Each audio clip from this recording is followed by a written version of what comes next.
అంటే కేవలం 1.38% మాత్రమే తగ్గించే ప్రయత్నం చేసిండు. అసెంబ్లీలో ఏం అబద్ధాలు ఆడినావు?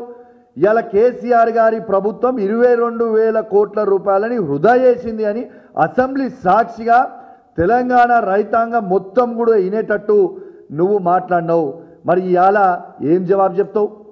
నీ 2 లక్షల ఎకరాలు ఇలా తీసేస్తే హార్డ్లీ 200 కోట్ల రూపాయలు కావు, 2,000 కోట్ల రూపాయలు కావచ్చు. Sorry, subject to correction. అంటే 2,000 కోట్లు ఎక్కడ?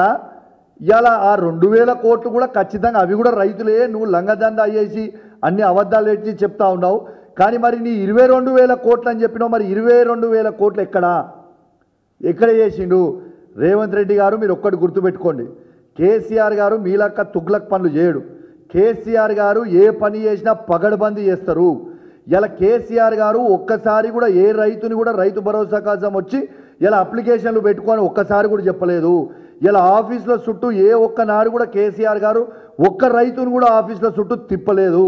హైదరాబాద్లో సెక్రటేరియట్లో కేసీఆర్ గారు బటన్ ఒత్తితే ఇలా టింగ్ టింగ్ టింగ్ టింగ్ అని కేసీఆర్ గారి నాయకత్వంలో రైతు బంధు ఆ రోజు రైతుల అకౌంట్లలో పడ్డాయి. నీలక్క రేవంత్ రెడ్డి గారు తుగ్లక్ పాలన ఏనాడు కేసీఆర్ గారు చేయలేదు. నువ్వు పెద్ద జోకర్ వైపోయినావు, ఒక తుగ్లక్ వైపోయినావు. ఖచ్చితంగా తెలంగాణ రైతాంగం మొత్తం కూడా నిన్ను చూస్తూ ఉంది, నవ్వుతూ ఉన్నారు నిన్ను చూసి. అసలు నువ్వు ఏం చెప్తున్నావు, నువ్వు చెప్పేదేంది, నువ్వు చేసేదేంది అని ఇలా పబ్లికే నవ్వుతూ ఉన్నారు. ఇలా స్వయంగా మీరు చూడొచ్చు, ఇలా రైతు బంధుని 15,000 రూపాయలు రైతు బంధు వేస్తామని చెప్పింది ఇదే రేవంత్ రెడ్డి గారి మేనిఫెస్టోలో పెట్టలేదా? ఇలా భూమి లేని ప్రతి రైతు కూలికి 12,000 రూపాయలు ఇస్తామని చెప్పింది నీ మేనిఫెస్టోలో పెట్టలేదా? మరి భూమి లేని యావరేజ్గా ఇదే 10,000 లెక్క తీసుకుంటే ఇంటూ 119 వేయండి. వాళ్ళందరికీ ఎందుకు వేస్తలేవు? మరి వాళ్ళకి ఎందుకు వేస్తలేవో జవాబు చెప్పాలి కదా. రేవంత్ రెడ్డి గారు, మీరు బాగా అతి తెలివి అనుకుంటున్నారు.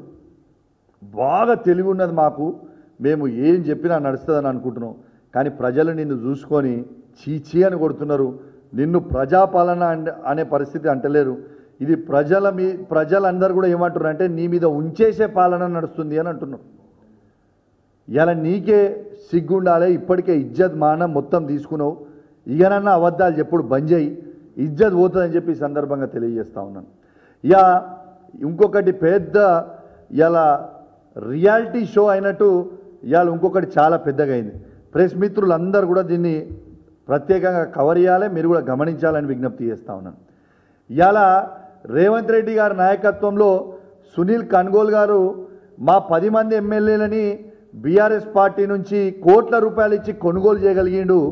కానీ ఇదే సునీల్ కన్గోల్ గారు మాత్రం రేవంత్ రెడ్డి గారు చెప్తే తెలంగాణ కాంగ్రెస్లో ఏ పాలన బాగుందని ట్వీట్ చేపిస్తే, ఇవాళ ఏ పాలన బాగుందని ట్వీట్ చేయిస్తే దాదాపు దీంట్లో 87,000 మంది ఓట్లేసిర్రు. అంటే ఇంకెక్కువనే, 87,000. మళ్ళీ నేను లోపలికి వచ్చేటప్పుడు చూస్తే 90,000 అయింది. 87,000 మంది ఓటేస్తే 67% కేసీఆర్ గారి పాలన అద్భుతంగా ఉందని ఇవాళ స్వయంగా చెప్పింది కూడా మీ అందరు కూడా చూడొచ్చు. ఇవాళ దీంతో పాటు దీన్ని బట్టి అర్థం చేసుకోవాలి, ఇవాళ సునీల్ కన్గోల్ గారు రేవంత్ రెడ్డి గారి నాయకత్వంలో సునీల్ కన్గోల్ గారు మా 10 మంది ఎమ్మెల్యేలని కోట్లాది రూపాయలు ఇచ్చి కొనుగోలు చేసుకుంటూ, కానీ రేవంత్ రెడ్డి గారు ఆదేశాల మేరకు ఇలా తెలంగాణ కాంగ్రెస్ అఫీషియల్ ట్విట్టర్ అకౌంట్లో పోస్ట్ పెట్టిన సునీల్ కన్గోల్కి ఇలా ప్రజలు గిప్ప గుద్దుతే దిమ్మ తిరిగిపోయి కింద పడిపోయే పరిస్థితికి వచ్చింది ఇలా ఆన్సర్. ఇది బాబు ప్రజలంటే ఏమనుకుంటావు? తమాషా అనుకుంటున్నావా? నీ ఇష్టం ఉన్నట్టు అబద్ధాలు చెప్తుంటే, నీ ఇష్టం ఉన్నట్టు చేస్తుంటే ఇలా ప్రజలు ఏం చూస్తలేరు అనుకుంటున్నావా? ఎంతసేపు కేసీఆర్ గారి మీద ఏడుస్తావు నువ్వు? ఎంతసేపు కేసీఆర్ గారి మీద ఏడుస్తావు? సంవత్సరం అయింది మీరు వచ్చి, సిగ్గు అనిపిస్తలేదా నీకు? నువ్వు అధికారంకి వచ్చి ఏడాదిదాకా ఇది 3వ సీజన్ నడుస్తుంది. ఈ 3వ సీజన్లో రైతు బంధు నువ్వు ఎందుకు వెయ్యలే రైతులకు ఇప్పటిదాకా ₹1 కూడా అని నేను అడుగుతా ఉన్నాను.